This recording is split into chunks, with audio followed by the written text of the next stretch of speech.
একটা কথা সকালস্তি আমাদের অনন্যমোহন ভাই একটা আপডেট দিয়েছে যে 7:30টায় কিছু না কিছু আসবে, 7:30টায় কিছু না কিছু আসবে। এই বিষয়টা নিয়ে কিছু কথা বলতে আসলাম আপনাদের সাথে। যদি দরদের কোনো বিষয় হয় তাহলে আমি একেবারেই বলে দেবো, দরদের কিছু যদি আপডেট না দেয়, যদি দরদের কিছু আপডেট হয় কেন সেটা বিস্তারিত জানতে বিজয় সাকিব খানের পাশে থাকতে হবে। মেইন হিসেবে আর যদি দরদের কোনো আপডেট ছাড়া যদি অন্য কোনো ছবির আপডেট আসে, ছবির ঘোষণা আসে, সেটা আসতে পারে, তাতে কোনো বাধা নেই। আপনারা একটা জিনিস খেয়াল করেন যে দরদ আমার একটা স্বপ্নের প্রজেক্ট। দরদ আমার একটা, আপনি যদি বলেন যে তুফান নিয়ে, তুফান ছবি যদি চলে আর দরদ, তাহলে কোন ছবিটা আগে দেখবা? সামো দৌড়া দেখতে যদি একটু হইলেও যদি আগে দেখতে চাই, তাহলে আমরা দরদটাই আমি দেখব। কে কি দেখবে না সেটা আমার কোনো দেখার বিষয় না, কিন্তু আমার আমার যেটা আমি আশা করি সেটাই আপনার কাছে বলছি যে আমি যেটা প্রত্যাশা করি। দরদ আমাদের একটা স্বপ্নের প্রজেক্ট। এই স্বপ্নটা অনেক দিন ধরে দেখছি যে শাকিব খান বলিউডের নায়কের সাথে কাজ করবে, বলিউডে কাজ করবে। এই স্বপ্নটা আমরা সবসময় আমরা দেখে আসছি। এখন শুধু এখন একটা ছবি মুক্তি ভেবে তুফান, আমরা তুফান নিয়েই থাকি, আমরা তুফান নিয়েই থাকি, তুফান নিয়ে আমরা থাকি, তুফান নিয়ে আমরা কথা বলি, তুফান আমরা কি করব, ভবিষ্যতে কি হবে সেটা নিয়ে আমরা আলোচনা করি। তুফান সব কিছু তুফানময় থাকুক। এখন শুধু শুধু একটা কিছু দিয়ে, ধরো একটা কিছু দিয়ে একটা সমালোচনার ভিতর পড়বে এই প্রযোজক অনন্যমোহন।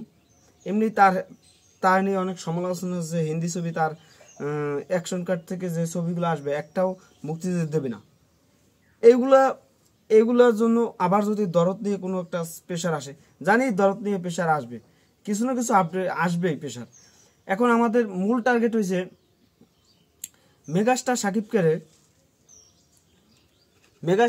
খানের এই যে ছবিগুলো যে আসবে ভবিষ্যতে, সেগুলোর জন্য কোনো হ্যাম্পার নয়। আপনাদের কাছে অনুমান যদি আপনারা তো দেখবেন না, তারপর আশা করি দরদের কিছু আপডেট দিন। দরদ আমাদের বুকে লাগে যদি দরদ নিয়ে কোনো কিছু হয়। এখন শুধু তুফান নিয়ে আলোচনা করুক, তুফান নিয়েই থাকি। এগুলা দরদের আপডেট কোনো চাই না, দরদের আপডেট কিছু চাই না। এটাই দরদের কোনো আপডেট চাই না। এসে আমি আর কি বলবো।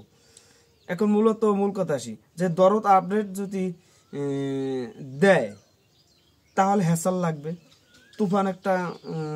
তুফান নিয়ে আলোচনা আছে, এখন এর মাঝে দেয় তাহলে তুফান তো একটা অ্যাকশন ছবি, তুফানের অন্যরকম একটাই। যদি তুফান আবার কিছু দেয়, তুফান যদি আবার কিছু দিয়ে দেয়, তাহলে এই যে ক্যাসালটা লাগবে, ক্যাসালগুলো চাই না, মূলত চাই না। ছবি অন্য নায়কের ছবি হইলে তাহলে ঠিক ছিল, ক্যাসাল আসুক, কিন্তু এক নায়কের ছবি, আমাদের মেগাস্টার শাকিব খানের এক নায়কের ছবি, এগুলো না আসাই ভালো। এগুলো আসলে সমস্যা হবে, এগুলো নিয়ে সমালোচনা হবে, অনেক কিছু হবে, এগুলো আমরা চাই না। মূলত আমরা শাকিব খানের ভালোটা চাই। দুইটা কিছু আসলে পর গোলমেল হয়ে যাবে। একটা আসুক তাহলে হবে, দুইটা আমরা কিছু চাই না। আশা রাখি মেনসে আমি চাই না, অনেক সাকিব চাই না, দরদের কিছু আপডেট চাই না। এখন সময় হোক, আপডেট আসুক। আর এই ছবিটা সঠিক জানাই হোক যে আমরা এই সময় মুক্তি দেব। এই ধোঁয়াশা 25,000, 50,000, 60,000, 70,000 রেজিস্ট্রেশন করছে, তাদের কি খবর? তাদের কোনো তো খবর পাই না। এই যে প্রতারণা কি সত্যি প্রতারণাই হয়ে থাকবে না বাস্তবায়ন হবে, সেটা দেখা যাবে সময়ের অপেক্ষায়। প্রচণ্ড গরম, কারেন্ট নাই, তারপর একটু কথা বলতে আসলাম।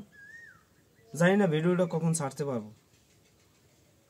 যাই হোক, দরদের আপডেট কিছু চাই না ভবিষ্যতে, এটা আপনারা মাথায় রাখবেন। নতুন কিছু আপডেট আসুক, নতুন ছবি আসুক, নতুন অ্যানাউন্সমেন্ট আসুক, সেটা নিয়ে আমাদের মাথা ব্যথা নেই। ধন্যবাদ অল সাকিব। আপনাদের মতামত কমেন্টে জানান, আর আপনাদের মতামতের সাথে যদি মিলে যায় তাহলে শেয়ার করে দিন। সকল সাকিব এই তাণ্ডব প্রেজেন্স হবে।